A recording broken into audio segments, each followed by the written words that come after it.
ça a été une décennie d'investissement absolument inouïe. Orange a investi 13 milliards d'euros sur 10 ans pour déployer la fibre en Europe.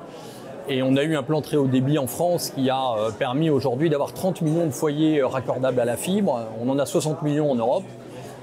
Et puis on a déployé des réseaux mobiles de première génération et de première qualité. On est à la 5G aujourd'hui, donc ça a été un effort absolument extraordinaire, je crois, dont on peut féliciter tous ceux qui ont été acteurs de cet effort. Orange a déployé presque les 2/3 d'ailleurs des prises fibres aujourd'hui déployées en France. Après, il faut reconnaître aussi qu'on est allé tellement vite que maintenant, il faut qu'on traite quelques problèmes de qualité ici et là. Donc, l'ensemble de la filière est mobilisé sur ces sujets. Il faudra aussi qu'on accompagne la filière. Quand on aura fini de déployer en France, il faudra profiter de l'expérience acquise pour se déployer ailleurs. Et puis, cet effort d'investissement, bien sûr, il a quand même beaucoup mobilisé les différents acteurs. Et il faut sans cesse trouver des modalités de financement qui permettent de continuer cette aventure. Mais enfin donc une décennie qui a été très riche et qui a mobilisé énormément d'efforts, et Orange est fier d'avoir participé à cet effort.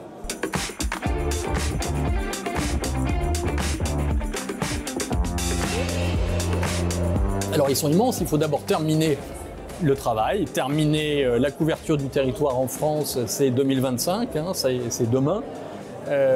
Mais pas qu'en France. On a en Europe engagé des programmes de déploiement fibre qui sont très ambitieux. En Afrique aussi, j'étais au Sénégal la semaine dernière, on déploie la fibre au Sénégal et on est présent dans 18 pays en Afrique Moyen-Orient. Donc toute cette compétence qui a été accumulée, elle va pouvoir être mobilisée dans l'ensemble de ces pays. Et là aussi, il faudra trouver le bon moyen de financement, la bonne organisation capitalistique. Il y a des towerco qui se mettent en place. On a créé Totem chez Orange.